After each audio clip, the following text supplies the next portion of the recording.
សួស្តីអ្នកនរគ្នាខ្ញុំមានបងម្នាក់គាត់សួរខ្ញុំថាតើបងរបៀបក្នុងការធ្វើ section ណាទៅជាមួយនឹង detail ຂະຫນາດអីចឹងយើងចង់ធ្វើវាបែបលឿនដោយយើងអត់ចាំបាច់ trim វាអញ្ចឹងថាតែធ្វើបែបម៉េចដើម្បីឲ្យវាលឿនបែបហ្នឹងហើយមកវិញទៀតវាអត់ប៉ះពាល់ទៅលើ project របស់យើងអញ្ចឹងនៅទី1អ្នកគ្នាមានន័យថាអញ្ចឹងគាត់ចង់សួរខ្ញុំថាដងគឺគាត់ធ្វើវាលក្ខណៈថាគាត់ trim បែបនេះណាគាត់ថាគាត់មាន circle ហើយគាត់ចង់ detail ខ្នាតឡើយហ្នឹងគាត់ត្រូវការចាយពេលទៅលើការ trim ខ្នាតហ្នឹងអីចឹងណា trim វាមួយអញ្ចឹងវាយូរមែនតើក្នុងការធ្វើ project មួយហ្នឹងដើម្បីឲ្យវាត្រឹមត្រូវហើយមកវិញទៀតចង់លម្អិតខ្នាតក្នុងសូនហ្នឹងអញ្ចឹងណាប៉ុន្តែខ្ញុំមានវិធីសាស្ត្រមួយឲ្យអ្នកនាងយើងអាចធ្វើលឿនជាងហ្នឹងចឹងអ្នកទាំងនេះអាចមើលតាមគំរូនេះបានណាមានន័យថាទី1យើងអាចកាត់ជារង្វង់ក៏បានយើងអាចកាត់ជា rectangle ក៏បានដែរអញ្ចឹងយើងប្រើពីរកំណត់ផ្សេងគ្នានៅក្នុងហ្នឹង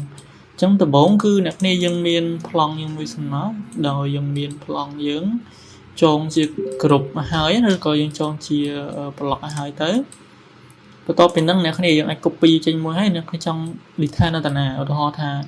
គាត់ចង់ detail នៅក្នុងសូននេះមួយចុះឧទាហរណ៍នៅក្នុងសូនដបូលនេះណាដោយសារតែឈីហ្នឹងគាត់អត់បានលម្អិតទេអញ្ចឹងគាត់ចង់យកវាមកលម្អិតខ្នាតទៅអញ្ចឹងទៅអញ្ចឹងអត់បាក់អ្នកគ្នាយើងគ្រាន់តែគូសវាចឹងមួយមកគូស rectangle អញ្ចឹងណាsorry គូស circle ចឹងមួយមក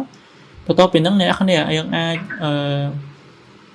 កន្លែងហ្នឹង note តិចទៅហើយខ្ញុំ note ពុកហមមួយដើម្បីឲ្យចំណាំកន្លែងហ្នឹងថាកន្លែងហ្នឹងជាចំណុចដែលខ្ញុំត្រូវ detail អញ្ចឹងណាអូខេ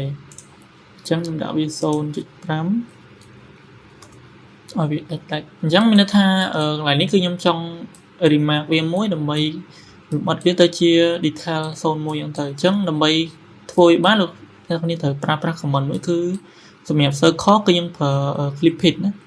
clip hit យើងគាត់ឲ្យ clip hit ចឹងមកវា load ចេញ clip hit មកហើយអញ្ចឹងវាយចុចលើវាហើយអ្នកនេះចុចលើរង្វង់មួយបន្ទាប់មកអ្នកនេះចុចទៅលើ block ឬក៏ចុចទៅលើគ្រប់លេខអ្នកនេះចងហ្នឹងមកបន្ទាប់អ្នកគ្នា intern ក្រៅមកវាដាច់ហើយឃើញទេអញ្ចឹងលឿនមែនតើយើងអត់ចាំបាច់ចំណាយពេលទៅលើការកាត់ trim ម្ដងមួយទេអញ្ចឹងសម្រាប់មួយនេះវិញដូចគ្នាដែរគឺអ្នកគ្នាremark ឬក៏ note កន្លែងណាអ្នកចង់ detail ទៅឥឡូវអ្នកចង់ detail នៅម្ដងហ្នឹងអ្នកគ្នាគ្រាន់តែចុចសម្រាប់ rectangle អ្នកគ្នាមាន block ដូចគ្នាណា rectangle យើងវាយ x clip មក click លើវាហើយបន្តអ្នកគ្នាចុចទៅលើបន្ទាត់នឹងមួយចុចទៅលើ block មួយអូខេតោះមកយើង enter ក្រៅមកហើយបន្តមកវាសួរយើងហើយវាមាន on មាន off មាន clip delete អីយ៉ាងផ្សេងអញ្ចឹងយើងយក boundary មកខ្ញុំយក rectangle ហើយខ្ញុំគូនៅក្នុង zone នេះខ្ញុំចង់បានហ្នឹងឃើញទេគឺយើងបានវាភ្លាមអញ្ចឹងឧទាហរណ៍ថាអ្នកគ្នាចង់យក block ហ្នឹងមក detail អ្នកគ្នាយកវាមក detail មកចង់យក zone វាបែបជា rectangle មក detail ក៏យកមកដូចគ្នាទេអញ្ចឹងណាអូខេអញ្ចឹងអ្នកគ្នាឆ្លាញ់មួយណាអ្នកគ្នាដាក់ចូលមួយហ្នឹងទៅអូខេអញ្ចឹងអ្នកចាប់ខ្នាតបានដោយងាយឥឡូវអ្នកចង់ចាប់ខ្នាតទេចាប់ខ្នាតមកតោះនេះអូខេអញ្ចឹងយើងងាយស្រួលក្នុងការធ្វើការមែនតើហើយមួយវិញទៀតគឺអ្នកគ្នាអាច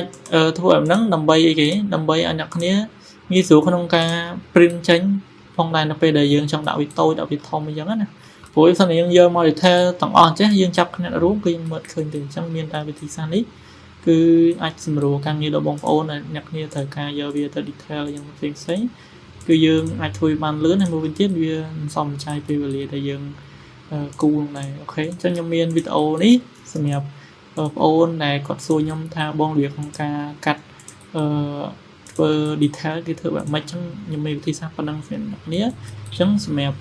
technique បន្ថែមទៀតអ្នកគ្នាអាច comment នៅខាងក្រោមបើសិនជាមានចម្ងល់បន្ថែម